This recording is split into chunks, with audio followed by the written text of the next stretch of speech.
Hotel কক্ষে এক তরুণীর সাথে ভিডিও ভাইরাল হওয়ার পর এমপি গাজী নজরুলকে বহিষ্কার করেছে জামায়াতে ইসলামী। বুধবার দলটির নির্বাহী পরিষদের বৈঠকে এই সিদ্ধান্ত নেওয়া হয়। পরে গণমাধ্যমে পাঠানো বিবৃতিতে বলা হয়েছে, বহিষ্কারের বিষয়টি নির্বাচন কমিশনকে শিগগিরই জানানো হবে। এদিকে নেতাকর্মীদের সাম্প্রতিক কিছু বিতর্কিত ভূমিকায় দলের ইমেজ ক্ষুণ্ণ হয়েছে বলে মনে করেন দলটির শীর্ষ নেতারা। শাহেদুজ্জামান সাকিবের প্রতিবেদন। 2 দিন ধরে talk of the country Jamaat MP Gazi Nazrul Islam. একটি হোটেল কক্ষে এক তরুণীর সঙ্গে তার ভিডিও ভাইরাল হয়। এতে সমালোচনার ঝড় বইছে সামাজিক যোগাযোগ মাধ্যম থেকে রাজনৈতিক অঙ্গনে।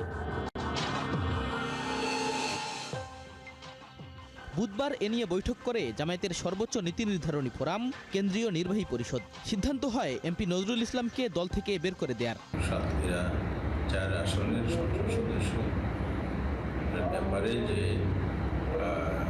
অপরাধটি তদন্তের মাধ্যমে প্রমাণিত হয়েছে, সেটাকে নৈতিক পদস্খলনজনিত হওয়ায় সাংগঠনিক গঠনতন্ত্রের ৬২ নম্বর ধারা অনুযায়ী তাকে দল থেকে বহিষ্কারের সিদ্ধান্ত নিয়েছে।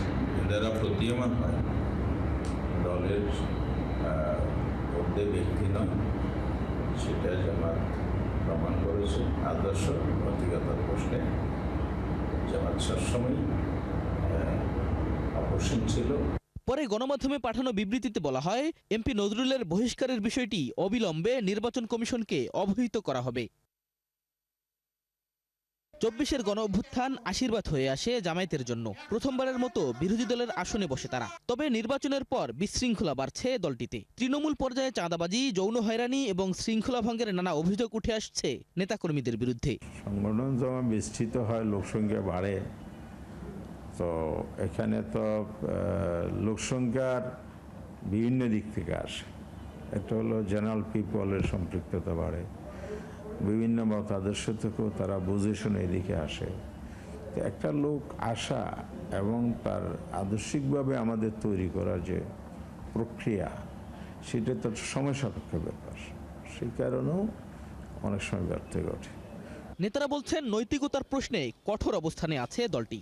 তো বাংলাদেশের রাজনীতিতে অতীতে অনেক বড় বড় নেতাদের ওই ধরনের নৈতিক স্খলন হয়েছে, স্ক্যান্ডাল হয়েছে, এগুলো আমরা জেনেছি, ইত্যাদি ইত্যাদি। কিন্তু এই সমস্ত বিষয়ে জামাত ইসলামীর অবস্থানটা সবসময় খুবই স্পষ্ট ছিল এবং দ্ব্যর্থহীন ছিল।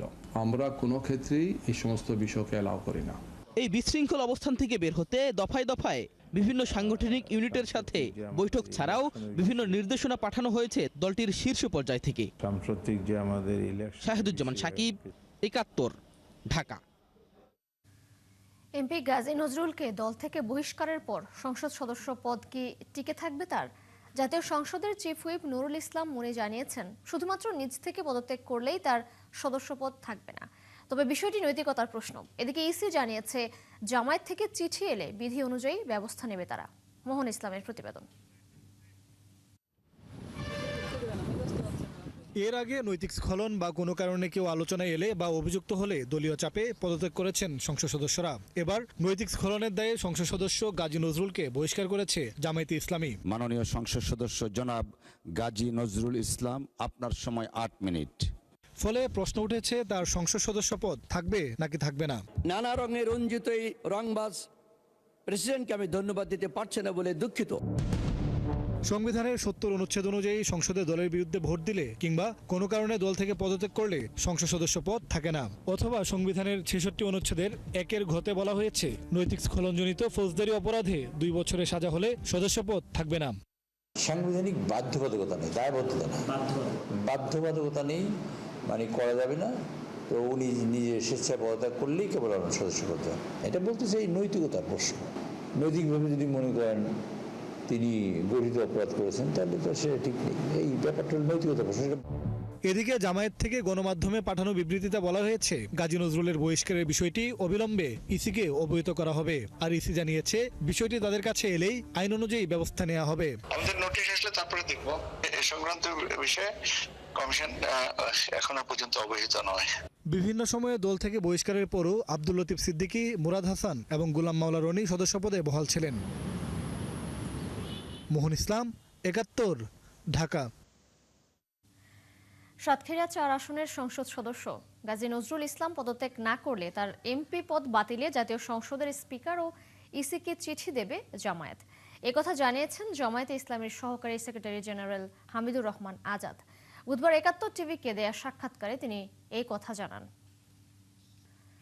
রাজধানীতে চাঁদাবাজদের দৌরাত্ম্যে অসহায় ব্যবসায়ী থেকে সাধারণ নাগরিক। গত সপ্তাহে ধানমন্ডি মিরপুরে বন্ধ হয়ে গেছে বেশ কয়েকটি ব্যবসা প্রতিষ্ঠান সহ ভবনের নির্মাণ কাজ। এদিকে ১,০০০-এরও বেশি চাঁদাবাজদের একটি তালিকা করেছে ঢাকা মহানগর পুলিশ। প্রায় এই অভিযানের খবর এলেও থেমে নেই দুর্বৃত্তরা। এর কারণ হিসেবে আইনশৃঙ্খলা বাহিনীর তৎপরতার অভাবকেই দায়ী করছেন বিশেষজ্ঞরা। সুমন তানবীরের প্রতিবেদন। দেশীয় অস্ত্র হাতে এই যুবকের নাম সাজ্জাদ হোসেন রোহান। রাজধানীর শঙ্করে লালবাগ তেহারি নামে একটি রেস্টুরেন্ট বন্ধ করার হুমকি দিতেই তার এই অস্ত্রবাজি। ঘটনাটি গত রবিবারের। এর কিছুক্ষণ আগের চিত্র এটি। রেস্টুরেন্টে ৫০,০০০ টাকা চাঁদা দাবি করে না পেয়ে ম্যানেজারকে টেনে হিঁচড়ে নিয়ে যায় রোহান। এরপর গ্রাহকরা বসে থাকা অবস্থায় রেস্টুরেন্টে চালানো হয় ভাঙচুর। যে কোনো সময় সে টাকা দিয়ে ৫,০০০ টাকা না দিলে মারবো কত ভরাই দিম, একবারে একদম পিস্তলে ভরাই দিম। পরে আমার উপর দিয়ে টেনে বের করেছে, বেরে আমার মুখ এই হাত বাম হাতটা উল্টা পাশে পেঁয়াজ দিয়ে মুখ চিপে ধরে আমাকে মারছে। এসে প্রায় একটা ছোড়া আছে ৪ হাতের উপরে হবে, ওটাই নিয়েছে ধারালো নিয়ে। যখন আসছে আমি তখন আমাকে গলায় ফেস দিয়ে আমি তো দৌড় দিয়ে ওই পাশে উপরে সামনের বাসায় চলে গেছি। সে শার্টের টান দিয়ে দাপ করে আমাকে আমার গলার কেন্দ্রে এমন করে ধরছে টাইট করে দইরা মনে করেন গ্যারেজের ভিতরে নিয়ে আমাকে এখানে ৫টা থাবো দিচ্ছে, এখানে ৩টা। আবার ওই যে হকি স্টিক আছে না, ওইটা দিয়ে ৩বার কানবার জোরে জোরে গুতা দিছে। ম্যানেজারকে মনে করেন কলাগুলা ধরে এই জায়গায় নিয়ে ফালায় মারানো শুরু করছে। কাস্টমার দেখে তো ভয়ে দৌড় দিচ্ছে।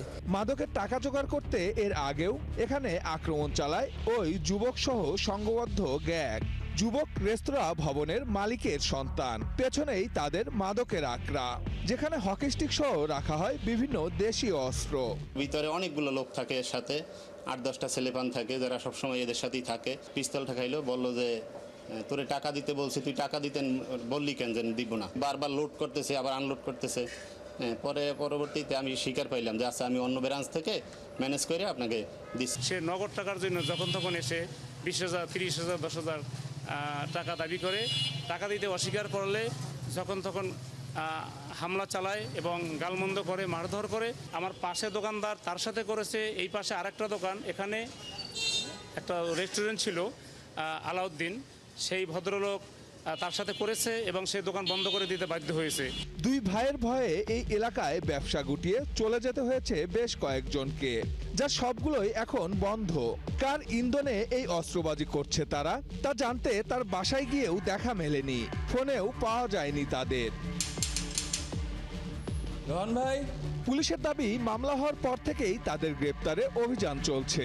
ব্যবসায়ীদের নির্বিঘ্নে ব্যবসা চালিয়ে যেতেও আশ্বস্ত করা হয়েছে। আমরা যে পরে গত দিনের যে ঘটনায় মামলা নিচ্ছে, ঠিক আছে, মামলা নিচ্ছে, আমরা তদন্ত সাপেক্ষে ওটা আমরা আসামি ৭০ টাকা আসামি অ্যারেস্ট করবো আর কি, ঠিক আছে। আর এটি রাজধানীর মিরপুরের দুয়ারিপাড়ার চিত্র। নির্মাণাধীন একটি ভবনে দেশীয় অস্ত্র নিয়ে মহড়া দিতে দেখা যাচ্ছে কয়েকজনকে। স্থানীয়দের থেকে মেলে কয়েকজনের নামও। এই যুবকের নাম মোহাম্মদ জামাল, লাল গেঞ্জি পরা এই লোকের নাম আব্দুল হক, আরেকজনের নাম শিপু। অন্য আরেকটি ভবনের কাজ বন্ধ করার হুমকি দিতে দেখা যায় যাকে। দুয়ারিপাড়ার ওই ভবনে গিয়ে কথা হয় শ্রমিকদের সঙ্গে। কদিন পর পর দলবল নিয়ে কাজ বন্ধ করে দেওয়া হয় বলে জানায় তারা। কইতাছে পিডেলে তাহলে আর কাজ হবে না। পরে ব্যাগটি দৌড় বাইছে, ওই পাশে ঝাঁপ দেন, আমরা বাসায় গেছি। সিসি ক্যামেরা লাগাইছি, লাগানোর পরে আবার একদিকে রাস্তা দেখছে কি ক্যামেরা আছে, ভিতরে ঢুকে না। পরে পোলাপাইন দিয়ে সিসি ক্যামেরা খুলে নিয়ে গেছে। এখন ওদেরকে চান্দা না দিলে না কাজ করে দেবো না। ওই ফলট দিয়েছে 10 লাখ, আপনারা টাকা দিবেন না। যেই কাম করে সে দিয়েছে 5 লাখ, কাম করে আপনি দিবেন না টাকা। ওদের কথা হলো টাকা দিলে কাজ করতে পারবো না, কাজ করতে পারবো না। চাঁদাবাজদের এই দৌরত্ব কেন থামানো যাচ্ছে না? একজন বিশ্লেষক বলছেন রাজনীতি এর পেছনে একটি বড় কারণ, আর পুলিশেরও অপরাধ দমনে অনীহা রয়েছে। ভাগবাটোয়ারার যারা অংশীজন বা যারা এই সুবিধা যারা ভোগ করেন তাদেরকে যদি আমরা আইনের আওতায় আনতে না পারি এবং দৃষ্টান্তমূলক শাস্তির ব্যবস্থা তৈরি করা সম্ভব না হয়, তখন এই চাঁদাবাজি নামক অপরাধকে নিয়ন্ত্রণ করাটা খুবই কঠিন। বিভিন্ন বণিক সংগঠনের জরিপ বলছে ২০২৪ সালে রাজনৈতিক পট পরিবর্তনের পর রাজধানীতে চাঁদাবাজি বেড়েছে 20 থেকে 50%। সুমন তানভীর, ৭১, ঢাকা। একসময় রাত মানেই ছিল বিশ্রাম আর ঘুম, ক্লান্তি মুছে নতুন ভোরের প্রস্তুতি। জলবায়ু পরিবর্তনের প্রভাবে সেই রাত এখন অনেকের কাছেই অস্বস্তির। দিন ও রাতের তাপমাত্রার ব্যবধান কমেছে, যার সরাসরি প্রভাব পড়েছে ঘুমে। ক্লাইমেট সেন্টারের গবেষণা যেটি বলছে, অন্যান্য দেশের মতোই বাংলাদেশেও মানুষের ঘুমের সময় কমেছে। চিকিৎসকরা জানান, দেশে ঘুমের সময় কমে গেছে অন্তত 1.5 থেকে 2 ঘন্টা। আরও জানাচ্ছেন ভাস্কর ভাদুরী।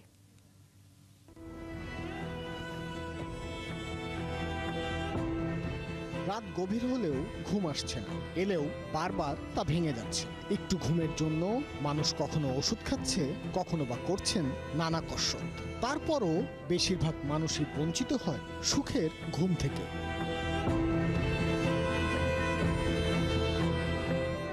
ক্লাইমেট সেন্ট্রালের সাম্প্রতিক গবেষণায় উঠে এসেছে উদ্বেগজনক তথ্য।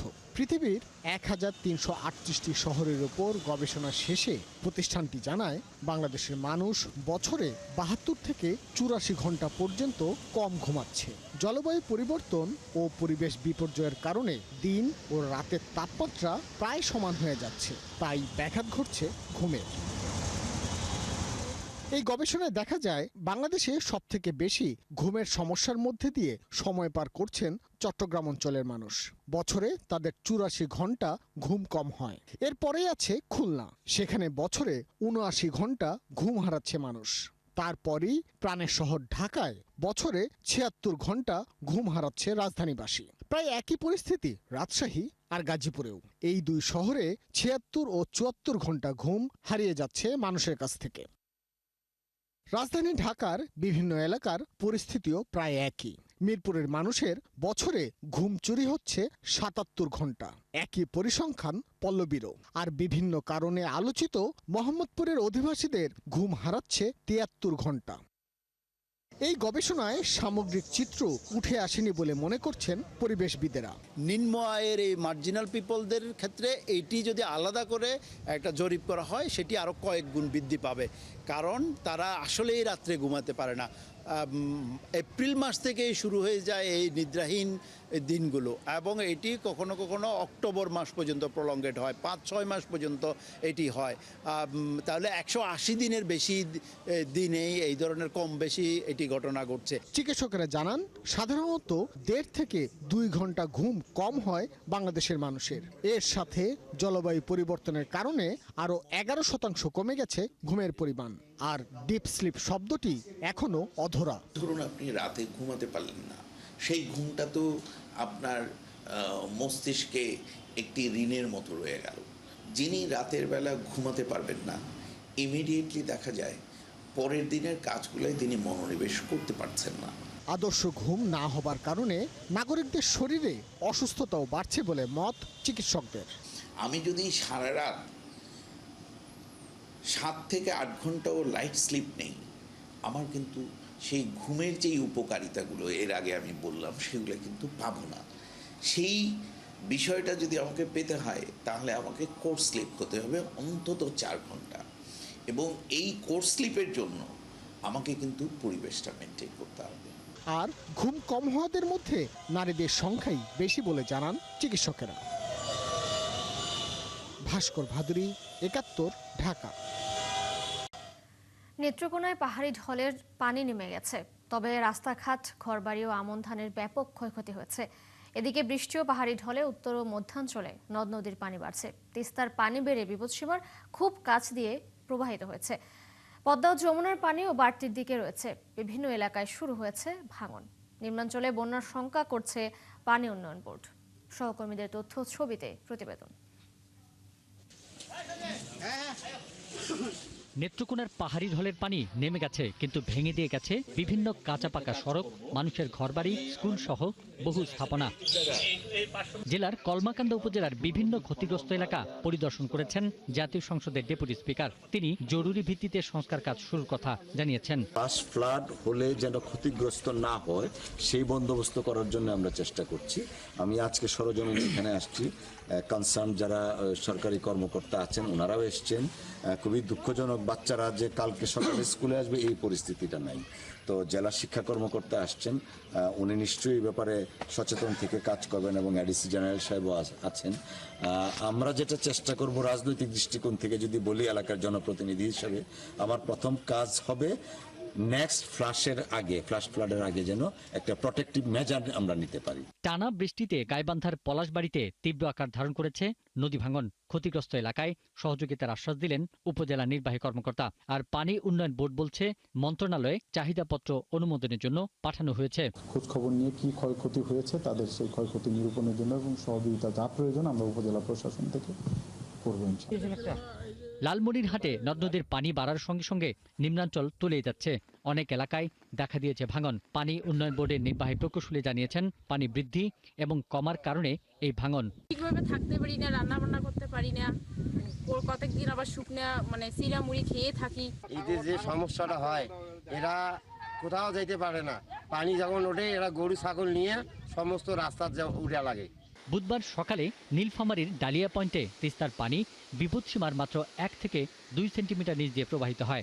খুব দ্রুত নেমে যাচ্ছে, আরও নামবে। ফরকাস্ট বলতেছে, আমার মতে এটা নিয়ে আর তো চিন্তা করার কোনো কারণ। সিরাজগঞ্জে যমুনার পানি বাড়লেও এখনো ঝুঁকি তৈরি হয়নি। কোনো কোনো এলাকায় শুরু হয়েছে ভাঙন। পটুয়াখালীর কলাপাড়ায় টিয়াখালী নদীর পানির তোরে ধানখালীর মধ্য লোন্দা গ্রামের এক স্লুইস গেট সহ সড়ক দেবে গেছে। বন্ধ হয়ে গেছে পানি নিষ্কাশন। পিন্টু হাজং, ৭১। দর্শক, নদ নদীর পানি বৃদ্ধি পাওয়ায় বাড়ছে ভাঙন, দুর্ভোগে সাধারণ মানুষ। এ বিষয়ে তথ্য জানাতে লালমনিরহাট থেকে যুক্ত হচ্ছেন সহকর্মী মিলন পাটোয়ারি। মিলন, আপনি তো আগের সংবাদেও জানাচ্ছিলেন তিস্তার পানির বর্তমান অবস্থা। একটু জানাবেন ভাঙনের গতি প্রকৃতি এখন কেমন রয়েছে সেখানে, এবং এখানে বৃষ্টিপাত কি অবস্থায় আছে জানাবেন সেটিও। বৃষ্টিপাতের কথা যদি বলি যে আজকে সকাল থেকে কোনো বৃষ্টিপাত লালমনিরহাট জেলায় নেই, তবে গতকালকে রাত্রের দিকে বৃষ্টিপাত একটু সামান্য হয়েছিল। আর তবে তিস্তা নদীর পানি বিপদসীমার 21 সেন্টিমিটার নিচ দিয়ে প্রবাহিত হচ্ছে। আর যেহেতু তিস্তা এবং ধল্লা নদীর পানি বিপদসীমার কাছাকাছি ওঠানামার ফলে বিভিন্ন স্থানে দেখা দিয়েছে নদী ভাঙন, এবং ধল্লা নদী বিভিন্ন স্থানে দেখা দিয়েছে ভাঙন। এবং যে ভাঙন কবলিত এলাকাগুলোতে যে পানি উন্নয়ন বোর্ড থেকে যে পরিমাণে কাজ চালাচ্ছে, এতে করে কোনোভাবে সম্ভব হচ্ছে না যে এই ভাঙনকে ঠেকানো। তবে পানি উন্নয়ন বোর্ড জানিয়েছে যে লালমনিরহাটের মগলাট থেকে বড়বাড়ি পর্যন্ত ধল্লা নদী পার বাঁধার যে প্রয়োজনীয় কাগজপত্র প্রায় শেষ, শুধু একনেকে বৈঠকে এটা অনুমোদনের অপেক্ষা রয়েছে। আর তবে এবং তিস্তা পাড়ের বিভিন্ন স্থানে ভাঙনও দেখা দিয়েছে। এবং লালমনিরহাট জেলায় পানি উন্নয়ন বোর্ড আমাদের জানিয়েছে যে ধল্লা এবং তিস্তা মেলে প্রায় 22 কিলোমিটার অরক্ষিত তাদের বাঁধ রয়েছে। এই অরক্ষিত বাঁধ এই ঝুঁকির মুখে থাকার কারণে সামান্য পানি একটু বৃদ্ধি পেলেই পানি লোকালয়ে প্রবেশ করে। তবে লালমনিরহাট জেলায় এই আজকে সকাল থেকে লক্ষ্য করা যাচ্ছে যে বন্যার সার্বিক অবস্থা একটু উন্নতির দিকে। তবে যদি ভারত থেকে পানি না আসে তাহলে আরো উন্নতির দিকে যাবে। ভারত থেকে যদি পানি এবং যদি পরবর্তী সময় বৃষ্টিপাত হয় তাহলে তিস্তা এবং ধল্লা নদের পানি আরো বৃদ্ধি পাওয়ার সম্ভাবনা রয়েছে। এই ছিল লালমনিরহাটে নদ নদীর পানির সর্বশেষ খবর। মিলন পাটোয়ারি, ধন্যবাদ আপনাকে যুক্ত হবার জন্য। দর্শক, নদ নদীর পানি বৃদ্ধি পাওয়ায় ভাঙন বেড়েছে, সেই খবর নিয়ে যুক্ত ছিলেন লালমনিরহাট থেকে আমাদের সহকর্মী মিলন পাটোয়ারি। পাহাড়ি ঢল আর ভারী বৃষ্টিতে সিরাজগঞ্জে যমুনা নদীর পানি বাড়ছে। এতে বন্যার ঝুঁকিতে রয়েছে জেলার 31 ইউনিয়ন। যমুনার পানি বাড়ায় এর মধ্যে জেলার 5টি উপজেলায় নদী তীরবর্তী শতাধিক ঘর বাড়ি বিলীন হয়েছে। একই সঙ্গে দেখা দিয়েছে তীব্র ভাঙন। ফলে সম্ভাব্য বন্যা পরিস্থিতিতে জেলার 83টি ইউনিয়নের মধ্যে 31টিকে ঝুঁকিপূর্ণ হিসেবে চিহ্নিত করা হয়েছে। এদিকে পানি বাড়ার সঙ্গে সঙ্গে চরাঞ্চলের নিচু ফসলি জমি প্লাবিত হচ্ছে। তবে পানি উন্নয়ন বোর্ড যেটি বলছে, তাৎক্ষণিক বন্যার আশঙ্কা না থাকলেও পরিস্থিতি নিবিড়ভাবে পর্যবেক্ষণ করা হচ্ছে।